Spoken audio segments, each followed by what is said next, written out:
हमारी फिल्म जो है इमरजेंसी 17 जनवरी को आ रही है। ये वही इमरजेंसी है जिसकी हर जगह चर्चे होते हैं, चाहे पार्लियामेंट हो, चाहे न्यूज़ चैनल्स हो, चाहे पक्ष हो, चाहे विपक्ष हो। आपने देखा होगा कि मिसेस गांधी पर आज तक कोई फिल्म नहीं बना पाया। एक फिल्म बनी थी किस्सा कुर्सी का, जिसका किस्से आज भी चलते हैं। आखिर में उन लोगों आत्महत्या डायरेक्टर को करनी पड़ गई थी। कई चीज़ों का सामना करना पड़ा, फिर संघर्ष रहा, चाहे स्टूडियोज़ को लेकर हुआ हो या फंड्स को लेकर रहा हो। इमरजेंसी लगाई क्यों थी उन्होंने, तो वो क्या केस था, क्या हुआ था, ये सब फिल्म अब आपको देखनी चाहिए। This will be one of the finest films made on any political subject.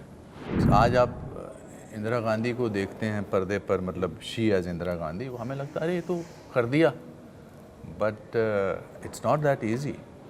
मेरे लिए बहुत ज़रूरी था कि अगर अनुपम जी फिल्म नहीं करते तो मैं शायद फिल्म ही नहीं बनाती।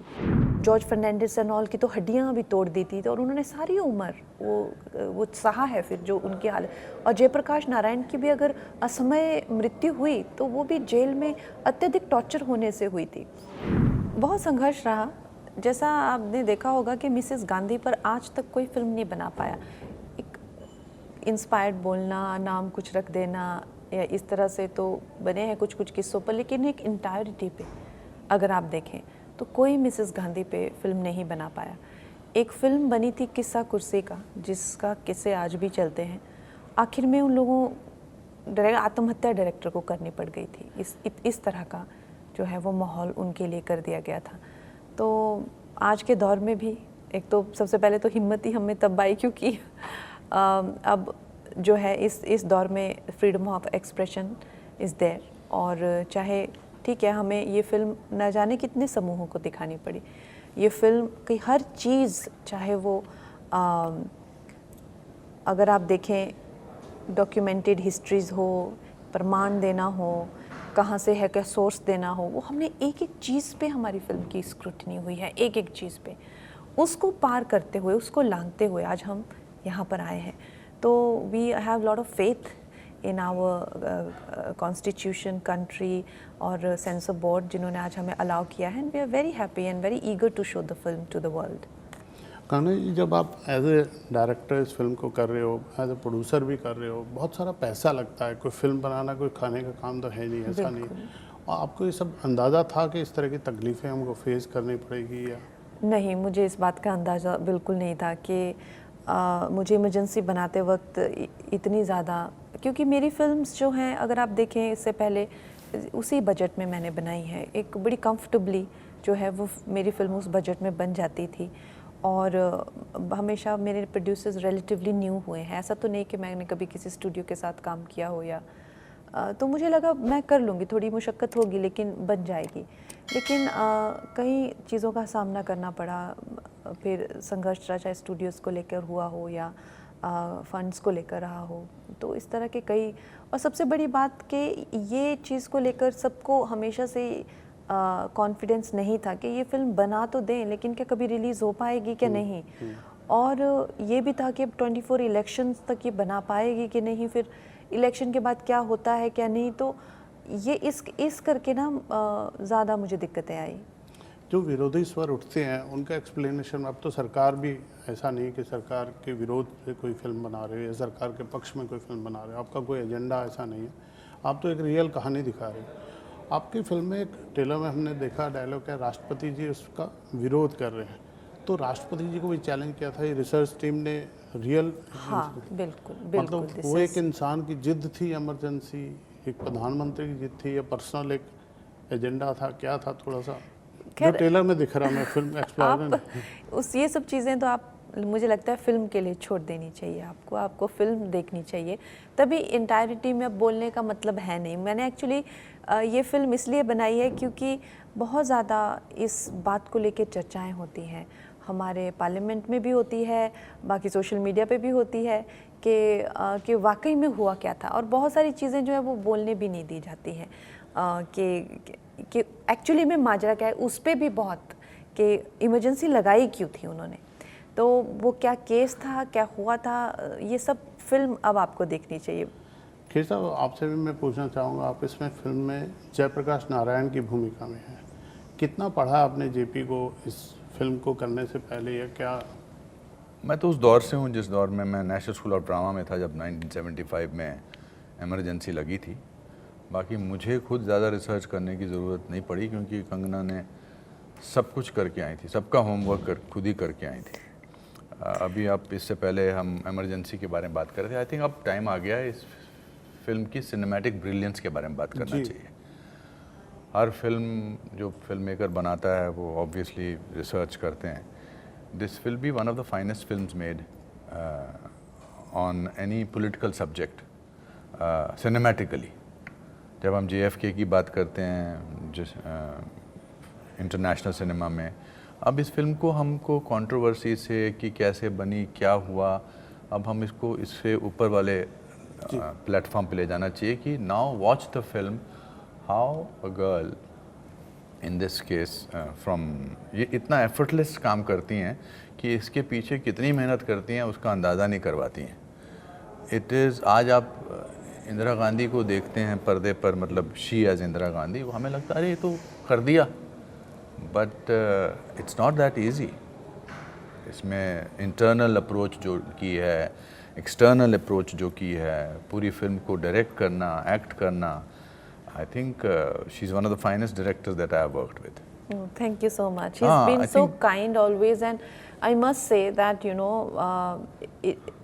मेरी तो फिल्म के ये हीरो हैं। अगर आप देखें तो, अगर मैं एंटी हीरो हूँ तो ये हीरो हैं।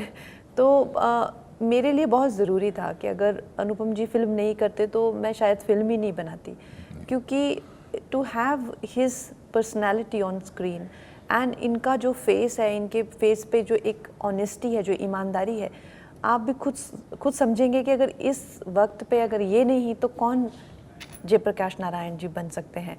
इतने वो बड़े किरदार हैं और पॉलिटिक्स में सब उनको जानते हैं, लेकिन उनको भी जो है वो एक गुमनामी के अंधेरे में धकेल दिया गया। कोई उनका अंश बाहर नहीं आने दिया, कोई जैसे और नेताओं के साथ में किया। तो ये चीज़ भी इमरजेंसी से हमें पता चलती है कि कैसे कैसे दिग्गज नेता हुए जिनका आज हम नाम तक नहीं जानते हैं। और वो हमारे हीरो थे।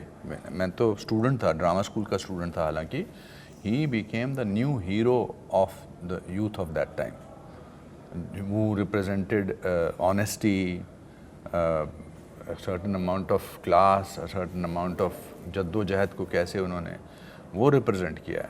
और जो साहब, आपकी फिल्म में एक बहुत इंटरेस्टिंग लाइन है, जयप्रकाश नारायण जी जेल में हैं, उन्हें भी पता है उनको जेल में किसने डाला, पूरे विपक्ष को इंदिरा गांधी ने जेल में डाला, और वो चिट्ठी लिख रहे हैं उनको। जी, ये डेमोक्रेसी की कितनी खूबसूरती उस वक्त हुआ करती थी। जी, अभी तो सब धरना प्रदर्शन चल रहा है या क्या है, इसके बारे में क्या सोच रहती थी? I think dignity was a very important उस समय।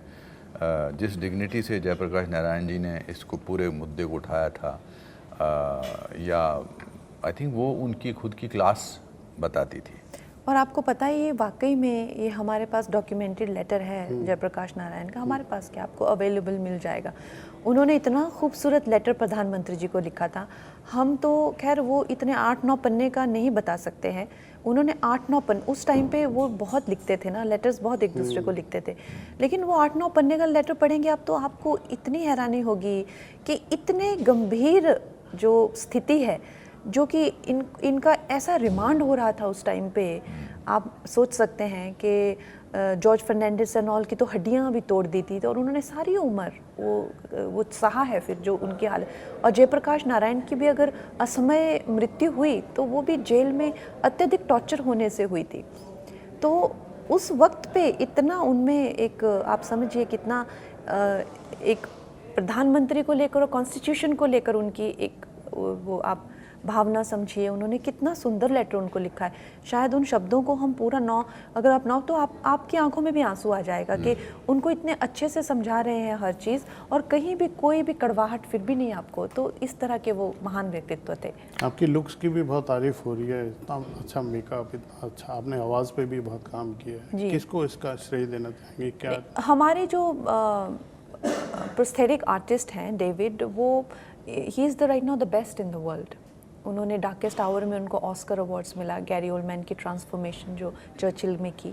तो हमारी छोटा सा देश है, हमारे छोटे छोटे बजट होते हैं, इतनी बड़े लेवल पे हम लोग फिल्में बनाए नहीं सकते हैं, और ख़ासकर नए डायरेक्टर्स के लिए और भी मुश्किल होता है। और फिर पॉलिटिकल ड्रामा हो या एक, जैसे मैंने कहा, एक बूढ़ी औरत की कहानी, तो उसके लिए फिर और कम। लेकिन आई वुड से कि हमने किसी भी डिपार्टमेंट में कोई भी कसर नहीं छोड़ी है। दिस इज़, चाहे वो फोटोग्राफी हो, चाहे वो छोटी से छोटी चीज़ में, मतलब I have really got the best in the world for everything.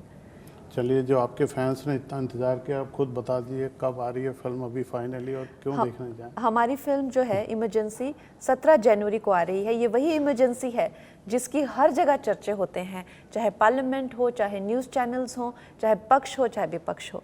तो ये क्या माजरा था और क्या हुआ था और क्यों हुआ था और उसके बाद क्या हुआ, ये जानने के लिए 17 जनवरी को अपने परिवार के साथ जाएं।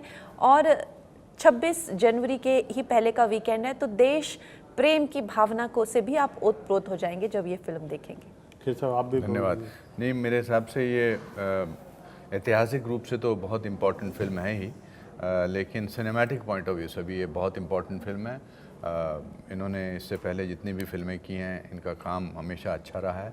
इस फिल्म में इन्होंने डायरेक्टर, एक्टर, हमसे भी जो काम निकलवाया है, और जो कलाकार इस समय यहाँ नहीं हैं, उनकी तरफ से भी बोलना चाहूँगा कि this is one of the finest films you will see this year. और इसकी शुरुआत आप 17 जनवरी से करिए। एमरजेंसी थिएटर्स में देश विदेश में ये फिल्म रिलीज़ हो रही है, ज़रूर देखिए। चलिए, ऑल द बेस्ट, आपको बहुत शुभकामनाएं। Thank you.